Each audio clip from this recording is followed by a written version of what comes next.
አንድ ሀገር ላይ የሚደርስ ጥቃት በሁሉም ሀገሮች ላይ እንደሚደርስ ይቆጠራል የሚል መርህ ያለው ኔቶ በአባላቱ የፖለቲካ አቋም ልዩነት ሽኩቻ እየተናጠ ነው። በዓለም ላይ ከታላላቅ የጦር ህብረቶች አንዱ የሆነው ኔቶ በተለይ ሩሲያ ከዩክሬን ጋር በምታደርገው ጦርነት ውስጥ ታላቅ ሚና አለው። የፖለቲካ አቋም ልዩነት የህብረቱ ትልቅ የህልውና ስጋት ደቅኗል። በህብረቱ ቁልፍ አባላት አሜሪካና የአውሮፓ ሀገሮች መካከል ያለው መቃረንም እየሰፋ ነው። የመካከለኛው ምስራቅ ጦርነት የንግድና ኢኮኖሚ ፖሊሲ ጉዳይም በአባላቱ መካከል ላለው የፖለቲካ ልዩነት ምክንያት ነው። አሜሪካ ኔቶ በመካከለኛው ምስራቅ ጉዳዮች ላይ ቀጥተኛ ተሳታፊ እንዲሆን ትፈልጋለች።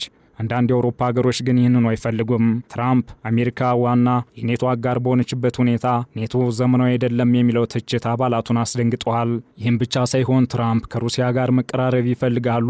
የአውሮፓ ሀገሮች ግን ይህን አደገኛ እንቅስቃሴ ሲሉ ፈርጀውታል። ይህም ውጥረቱ እንዲጨምር አድርጓል። ይህንና ተያያዥ ጉዳዮችን በዓለም አቀፍ ትንታኔ ዘገባችን እንመለከተዋለን። አበረ ስሜነ ነኝ።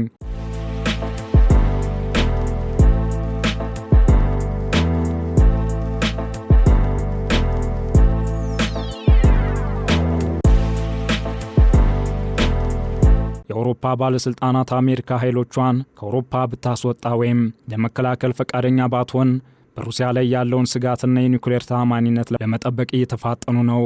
ፕሬዝዳንት ትራምፕ እንዳስፈራሩት ተጨማሪ አውሮፓውያን ወደ የሰሜን አትላንቲክ ስምምነት ድርጅት ኔቶ ትዕዛዝና ቁጥጥር ሚናዎች ለማስገባትና የአሜሪካን ወታደራዊ ሀብቶች በራሳቸው ለማሟላት እየፈለጉ ነው። ባለፈው ዓመት ለመጀመሪያ ጊዜ የተነደፉት የአደጋ ጊዜ እቅዶች አውሮፓውያን በአሜሪካ ላይ ካላቸው ጥገኝነት ለመላቀቅ ያለውን ፍላጎት ያጎላል። ትራምፕ ግሪንላንድን ከኔቶ አባል ዴንማርክ እንደሚነጥቁ ካስፈራሩ በኋላም ነገሮች በፍጥነት ተለዋውጠዋል። በቅርቡም አውሮፓ በኢራን ውስጥ አሜሪካ ያካሄደችውን ጦርነት ለመደገፍ ፈቃደኛ ባለመሆኗ በተፈጠረው ግጭት ምክንያት አዲስ ትኩረት እያገኘች ነው። በዋናነት በበርሊን የተከሰተው የፖለቲካ መገለባበጥ አድማሱን እያሰፋ ነው። ለበርካታ ዓመታት ጀርመን የአውሮፓ ሉዓላዊነት ፈረንሳይ ከምታራምደው ጥገኝነት መላቀቅ ፖሊሲ ይልቅ አሜሪካን የአውሮፓ ደህንነት የመጨረሻ ዋስትና አድርጋ ትቆጥር ነበር። ያ የበርካታ ዓመታት ጽኑ አቋም ግን አሁን ላይ አብቅቶለታል። አሁን በጀርመን ጠቅላይ ሚኒስትር ፍሬድሪክ ሜርዝ ዘመን እየተለወጠ ነው። ተግዳሮቱ እጅግ በጣም ትልቅ ነው። የኔቶ አጠቃላይ መዋቅር የተገነባው ከሎጂስቲክስና ከስለላ እስከ ህብረቱ ከፍተኛ ወታደራዊ አዛዥ ድረስ በሁሉም ደረጃዎች ማለት ይቻላል በአሜሪካ አመራር ዙሪያ ነው። አውሮፓውያን አሁን ትራምፕ ለረጅም ጊዜ ሲጠይቁት የነበሩትን ተጨማሪ ኃላፊነቶች ለመሸከም እየሞከሩ ነው። ጥምረቱ በበለጠ በአውሮፓ የሚመራ ይሆናል ሲሉም ዋና ጸሐፊው ማርክ ሩት በቅርቡ ተናግረዋል። አሁን ያለው ልዩነት አውሮፓውያን በራሳቸው ተነሳሽነት እርምጃዎችን እየወሰዱ መሆናቸውን የሚያመላክት ነው። ይህ የመጣው በአሜሪካ ግፊት ብቻ ሳይሆን በትራምፕ ትችት ምክንያት ነው። በቅርብ ቀናት ውስጥ ትራምፕ የአውሮፓ ሀገሮችን ፈሪዎች ብለው በመጥራት ኔቶን የወረቀት ነብር ብለው ጠርተውታል። የሩሲያው ፕሬዝዳንት ቭላድሚር ፑቲንንም በመጥቀስ ፑቲንም ይህንኑ ያውቃሉ ብለዋል። ከአሜሪካ ወደ አውሮፓ የሚሸጋገር ሸክም ቀጥሏል። በአውሮፓ አዲሱ እቅድ ውስጥ ከተሳተፉት መሪዎች አንዱ የሆኑት የፊንላንድ ፕሬዝዳንት አሌክሳንደር ስቱብ አውሮፓ ለራሷ ደህንነትና መከላከል የበለጠ ኃላፊነት የምትወስድበት ጊዜ መሆኑን ተናግረዋል። ስቱብ ከትራምፕ ጋር የጠበቀ ግንኙነት ከነበራቸው ጥቂት የአውሮፓ መሪዎች አንዱ ናቸው። አገራቸው በአህጉሪቱ ውስጥ ካሉት ጠንካራ የጦር ኃይሎች አንዷ ስትሆን ከሩሲያ ጋር ረጅም ድንበር ትጋራለች። በዚህ ወር መጀመሪያ ላይ ትራምፕ አጋሮች የኢራን ዘመቻን ለመደገፍ ፈቃደኛ ባለመሆናቸው ኔቶን ለቀው እንዲወጡ ማስፈራራታቸው ስህተት መሆኑን ጠቁመዋል። ከጥምረቱ መውጣት የኮንግረሱን ይሁንታ ይጠይቃል። ነገር ግን ፕሬዝዳንቱ አሁንም ወታደሮችን ወይም ንብረቶችን ከአውሮፓ ማዛወር ወይም ስልጣናቸውን በመጠቀም ድጋፍ መከልከል ይችላሉ። ስቱብ ትራምፕ ዛቻውን ካሰሙ በኋላ አውሮፓ ለራሷ ደህንነትና መከላከያ የበለጠ ኃላፊነት የምትወስድበት ጊዜ ነው ብለዋል። ጀርመኖችና ሌሎች አውሮፓውያን በኔቶ ውስጥ የአውሮፓን የበላይነት ማስተዋወቅ አሜሪካ ሚናዋን ለመቀነስ ሰበብ ሊሆን እንደሚችልም ፈርተው ነበር። ሆኖም ባለፈው ዓመት መጨረሻ ላይ ትራምፕ ለዩክሬን ድጋፍ መስጠታቸውን ለማቆም ዝግጁ መሆናቸውን ከገለጹ በኋላ ፍሬድሪክ ሜርዝ ያንኑ የረጅም ጊዜ አመለካከት እንደገና መገምገም እንዲጀምሩ አድርጓል። ሜርዝ ትራምፕ በጦርነቱ ውስጥ ተጎጂውን እና አጥቂውን መለየት እንዳይቻል እያደናገሩ እንደሆነና በኔቶ ውስጥም የአሜሪካን ፖሊሲ የሚመሩ ግልጽ እሴቶች አለመኖራቸውን ተናግረዋል። ያም ቢሆን ግን መሪው ጥምረቱን በይፋ መጠየቅ አልፈለጉም። ይህም አደገኛ እንደሚሆን ይታመናል። በምትኩ አውሮፓውያን ትልቅ ሚና መውሰድ አለባቸው። በሐሳብ ደረጃ አሜሪካ በጥምረቱ ውስጥ ትቆያለች። ነገር ግን አብዛኛው የመከላከያ ክፍል አውሮፓውያን እንደሚተው ይታመናል። የጀርመን የመከላከያ ሚኒስትር ቦሪስ ፒስተርስ እንዳሉት በኔቶ ውስጥ የሚደረጉ ወቅታዊ ውይይቶች ሁልጊዜም ቀላል አይደሉም። ነገር ግን ውሳኔዎችን ካስገኙ ይህ ለአውሮፓ ዕድል ይፈጥራል።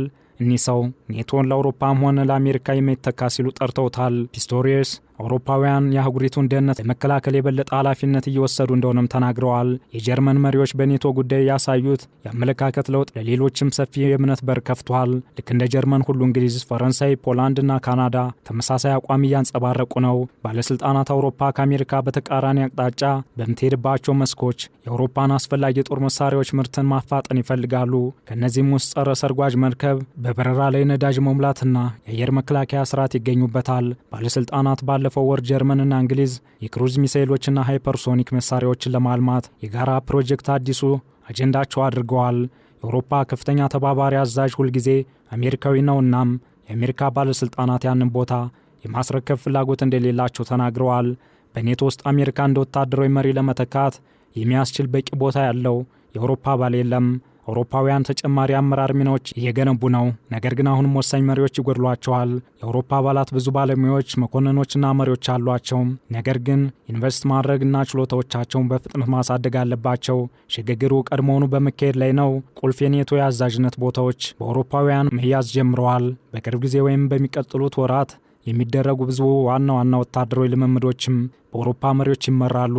በተለይም ህብረቱ ሩሲያን የሚያዋስነው በኖርዲክ ክልል በኩል ስለሆነም በአውሮፓ መሪዎች መመራቱ የበለጠ በራስ መተማመንን ያሳድጋል። የአውሮፓ ባለስልጣናት የትኛውም አይነት የአሰራር ለውጥ የአሜሪካን የሳተላይት የክትትልና የሚሳኤል ማስጠንቀቂያ ስርዓቶችን በፍጥነት ሊተካ እንደሚችልም ይናገራሉ።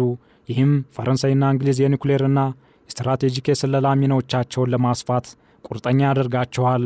ይህ የአውሮፓ ቁርጠኝነት ከአሜሪካ ጥገኝነት ለማላቀቅ የሚያስችል እርምጃ ቢሆንም በአባላቱ መካከል አሁንም የፖለቲካ ልዩነት አለ። እንደ እንግሊዝና ፈረንሳይ ያሉ አገራት መሪዎች ኔቶ ከአሜሪካ ጥገኝነት መላቀቅን ይደግፋሉ። ያለ አሜሪካ ድጋፍ ደግሞ የኔቶ ህልውና መቀጠልን የሚጠራጠሩ የአውሮፓ መሪዎች አሉ።